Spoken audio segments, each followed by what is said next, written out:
Hello everyone, my name is Lisa and I recently turned 17. This is the story of how my evil dad, Aaron, and my stepmother, Kelly, almost ruined my life. But my grandpa, Jeremy, stood by me and helped me find happiness again. These events happened over several years, but things came to a head recently. I'm still recovering from the abuse I faced from my stepmother, Kelly. However, I'm doing much better now and wanted to share my story. When my mom was alive, life was pretty normal. She was the sweetest and most caring person you could ever meet. She and my dad were high school sweethearts and married young. They had me in their 20s, and we were a happy family until she passed away from cancer when I was 12. I watched her die before my very eyes, and I couldn't help her. For the longest time, I blamed myself for not being able to save her. My dad never helped me with the grief. In fact, he didn't grieve at all. I found out he was already cheating on my mom with Kelly before she died. After my mom passed away, my dad married Kelly within 6 months. Kelly hated me with a passion. She verbally abused me and was mean to me all the time. She often said, "You should have died with your mother, Lisa. God knows why I had the misfortune to be stuck with you. You're just a spoiled brat, and I hope I can get rid of you soon." "How can you say that to me, Kelly? I have a right to be here. This is my dad's place. He will never kick me out," I would respond. "You can be very stupid sometimes, Lisa. I can control your dad very well. One word from me and you'll be out," she would retort. I thought my dad would never listen to her, but I was wrong. One day, I came home from school to find my dad waiting with my bags packed. "Dad, why are my bags packed? Are we going somewhere?" I asked. "Yes, I'm taking you to your grandpa's house. You can't live with us anymore," he replied. "Why, Dad? What did I do? Why are you doing this?" "Kelly doesn't want you to stay. You've been bothering her, and she hates children anyway. I need to keep her happy, so you need to leave." I kept begging and pleading with my dad not to kick me out, but he never listened. Kelly stood at the door, smirking and occasionally laughing at me. My dad took me to Grandpa Jeremy's house and dropped me off. I was close to my grandpa, so living with him wasn't too bad, but I wanted and needed my dad. I couldn't lose both my parents within a year. Grandpa took me in and let me stay with him. He had many fights with my dad because he couldn't accept my dad abandoning me. Eventually, my dad stopped visiting entirely. I went to his house to beg him to take me back. "Dad, please don't abandon me. I cannot live without you. I need you," I pleaded. "My wife needs me more than you do. We're very happy without you now. I cannot ruin my life with you. I want to forget I had a life without Kelly," he said. "Lisa, you shouldn't pressure your father into keeping in touch. Can't you understand he has a new family now? He doesn't want you. You should leave, Lisa. You're not welcome here anymore," Kelly added. I cried and cried, but Dad was firm. He wouldn't take me back. This went on for years. Grandpa even took him to court for child support, but Dad still didn't relent. After a few years, Dad terminated his parental rights. He came to Grandpa's house and said, "Lisa, I'm going to terminate my rights to you. From now on, your grandpa is your legal guardian. I hope you will stop bothering us now." "Dad, please don't do this. How can you abandon me like this?" I pleaded. "Stop complaining, Lisa. Grandpa is rich and he will give you a good life. I can't have my money going towards you. Kelly needs me more." "My decision is final," Dad replied coldly. Grandpa was furious. "You are a horrible father, Aaron. I can't believe you abandoned your girl. Don't worry, I will allow you to terminate your rights. She deserves someone who loves her, not a father who dances at his wife's commands." When I understood that my dad didn't want me, I finally gave up. I was much happier with Grandpa anyway. I soon realized that my dad didn't love me, so I stopped trying and swore to stay away. I didn't want someone who didn't want me, but I remembered what he and Kelly did to me. I was never going to forgive them. After my dad terminated his rights, I stopped contacting them. Grandpa put me in therapy so I could cope with my issues. Slowly, I was recovering, but I always held resentment. I knew I wanted revenge. The perfect chance came when Kelly showed up one day. She came to Grandpa's house when he wasn't supposed to be home. She walked straight up to my room and said, "Hey, Lisa. I came to drop off some of your things.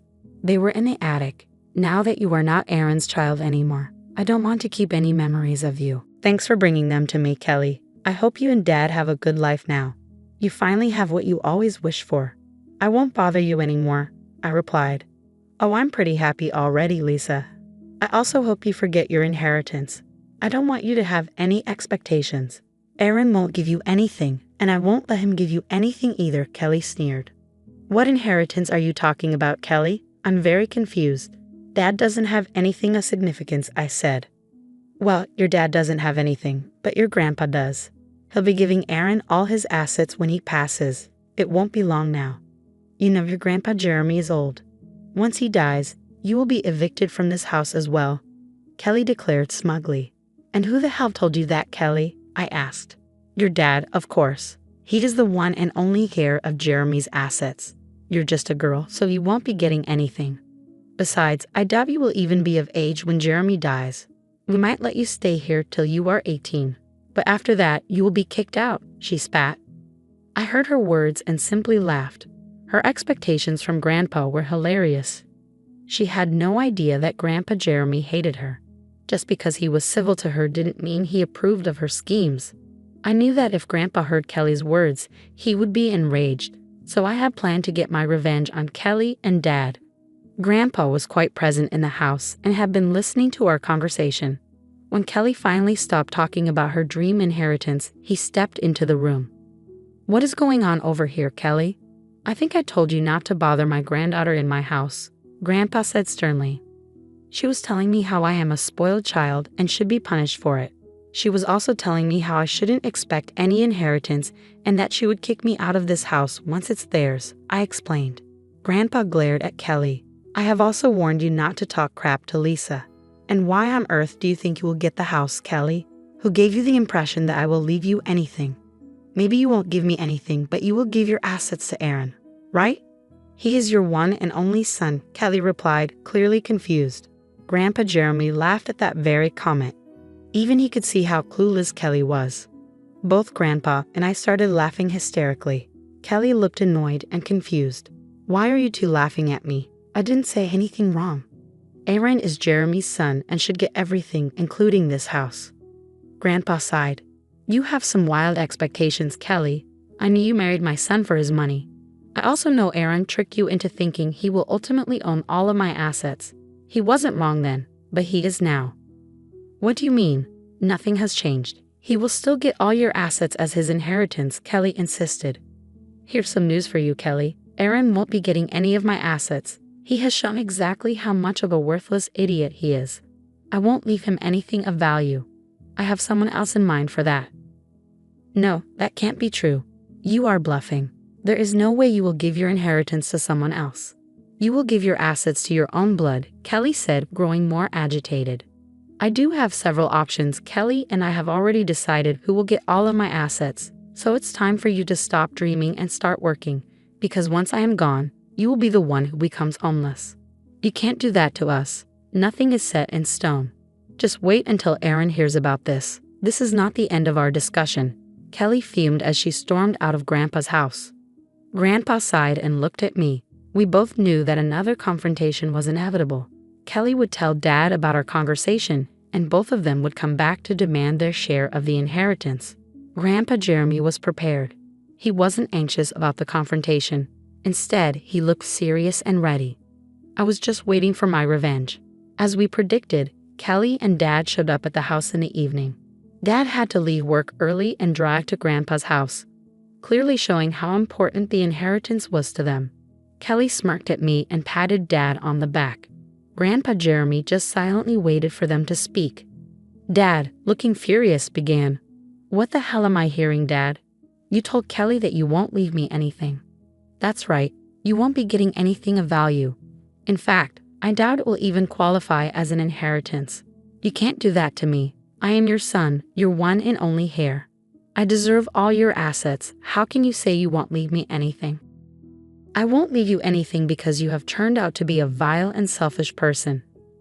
My only solace is that I got to see your true nature before planning my will, Grandpa replied. How can you talk to your son like that, Jeremy? You are a father. Have you ever considered your son's feelings?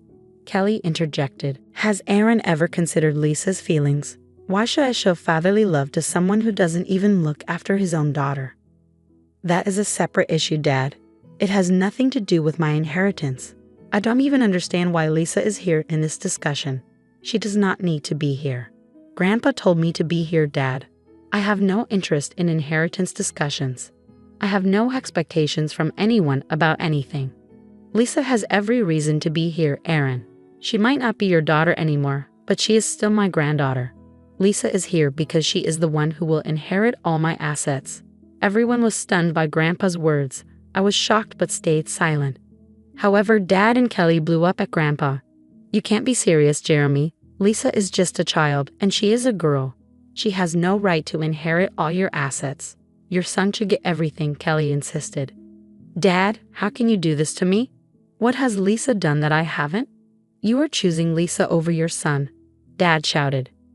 Yes, Aaron, I'm choosing Lisa over my son, just like you chose a gold digger over your daughter. Look at the way you mentioned Lisa. Have you forgotten that she is your blood? I chose Kelly because I love her. Lisa is only a part of my past. I don't even want to think of her as my daughter. You have no right to choose her over me. Hell, I don't even consider her my daughter anymore, Dad replied coldly. That's exactly why you won't get anything, Aaron. It shames me to think that I raised such an entitled and selfish man like you. I'm not even dead, and your wife is already talking about kicking your daughter out of the house. You should be ashamed of yourself. You have some nerve coming here and demanding any inheritance. You can give Lisa everything, but I won't let it happen. I will get a lawyer, Dad threatened. Grandpa Jeremy looked even more resolute. He immediately took out some documents and showed them to Dad and Kelly. I have prepared everything, Aaron. All my assets will go to Lisa. You will only get a small amount of money, so you can't contest the will. There is no use trying. What is this, Dad? You already made a will? You have to be kidding me. You can't do this. What about our house? Will you give that to Lisa too? Dad was desperate. Yes, I will. It's my property, and I will decide who gets it. Since I'm feeling generous today, I'll give you a condition. There is only one way I will leave you the house you stay in now. What do I have to do? Tell me now. I'll do anything, Dad pleaded. If Lisa forgives you for your actions, I might leave you something. But first, you and Kelly have to apologize to her and beg for her forgiveness. You can't be serious. We're not doing that to Aaron. I'm not apologizing or begging, Kelly protested. Lisa, do something. Kelly looked panicked, while my dad stayed silent. It was clear they were struggling to apologize to me. I had enough. I never expected or needed their apology. For a very long time, I knew my relationship with them was over. I had no interest in rekindling anything or forgiving anyone. Finally, I spoke. Grandpa, there's no need to ask them to apologize. I know they are having trouble doing it. Frankly, I don't want their apology. I will never forgive them. So there is no use. Okay then. If Lisa doesn't want to forgive you, there is no other way. Looks like my will won't be changing after all, Grandpa said firmly. No, wait. We want to apologize to Lisa. Lisa, please forgive us. We shouldn't have treated you like that. I just wanted to leave my past behind, so I didn't want to take care of you, Dad pleaded. Don't even try, Dad. I know Kelly made you leave me. I did nothing to deserve this treatment. You were supposed to be my parents. I was supposed to feel loved by you. You are a poor excuse for a father. Don't say that, Lisa. Look, I'm trying to be a better person here. You are being unreasonable. Even Kelly would apologize to you, right, Kelly? Dad looked desperately at Kelly. Yes, sorry, Lisa. Let's just try this again. Who knows, we can even be best friends, Kelly said, trying to sound sincere. Don't make me laugh, Kelly. You hated me and wanted me out all these years. You and Dad have treated me like crap. You two abandoned me and left me here. I replied, my voice filled with years of pent-up frustration and hurt. I'm alive because of Grandpa. You're apologizing because you need Grandpa's assets. I will never forget your abuse, and I will never forgive you. After saying my part, I burst into tears and went to my room. I just couldn't take it anymore. I felt sorry for myself because of everything that I had to go through. I had no feelings left for my dad and Kelly. As far as I was concerned, they were dead to me. From my room, I could hear my grandpa berating them. He was so agitated that his shouting could be heard all over the house. Dad and Kelly were pretty silent. When Grandpa kicked out my dad and Kelly, the house became peaceful again. Grandpa found me in my room and held me as long as I cried. He even ordered my favorite food and made sure I had dinner. Meanwhile, Dad and Kelly kept blowing up my phone. They were calling me names for influencing my grandpa and berating me for not forgiving them. Grandpa saw everything and was even more pissed. As the days passed, Grandpa took some drastic steps. He transferred all his property to my name and appointed my favorite aunt as my legal guardian in case he passed before I turned 18. Hopefully that wouldn't be too soon. Grandpa also took another drastic step. He served Dad and Kelly eviction notices. Since Dad and Kelly were living in a house that he owned, he was able to evict them. After getting their notice, Dad and Kelly kept blowing up my and Grandpa's phone. They even showed up at the house and begged us to talk. "Please don't kick us out, Dad. Where will we go? You know I don't have a very good job, and Kelly doesn't work either. We will become homeless. You should have thought about that before neglecting your daughter. We take care of our family, Aaron, and those who don't have a place in my house.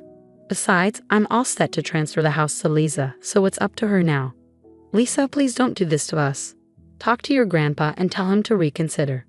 You don't want to see your father homeless, do you?" Dad pleaded. "You can't just kick out your father, Lisa. How can you be so cruel? You are depriving him of your love and support," Kelly added. "Yes, I am, just like Dad, you kicked me out of your home. I'm going to be just as cruel to you as you were to me. Look, we know we messed up, but this can be solved. I didn't even want to kick you out, it's just that Kelly didn't want a teenager in the house. Why don't you come live with us? That way, we can be a family again, and families don't kick each other out.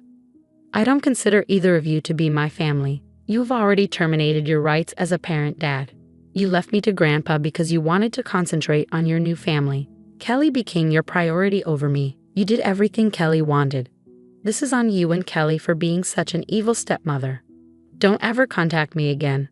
Only Grandpa is my family." Grandpa then promptly kicked them out again. Since Dad had already terminated his rights to me, he had no legal right to take me home. I guess they forgot that part. Anyway, I knew what my dad and Kelly were like. I had no delusions about their fake love or care for me, so I asked them never to contact me again.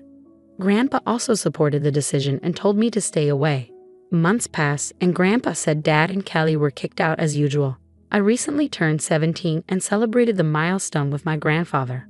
We also celebrated his 70th birthday with a grand party. Dad and Kelly were, of course, not invited. Dad still reaches out from time to time while Kelly has been blocked by me. Dad tells me that his marriage is coming to an end because they constantly fight. He also keeps apologizing to me and asking for a second chance. Apparently, he's financially struggling and Kelly's tantrums are mentally affecting him. I simply told him to get therapy and hung up. A few days ago, Dad said that he is divorcing Kelly. Since he doesn't own anything and has very little income, Kelly won't be getting anything substantial out of him. They are starting to get separated, and Kelly throws tantrums about getting a job. Dad will be paying alimony, but still, Kelly will have to work to live by herself. Meanwhile, I'm doing great and looking forward to my graduation and adulthood next year.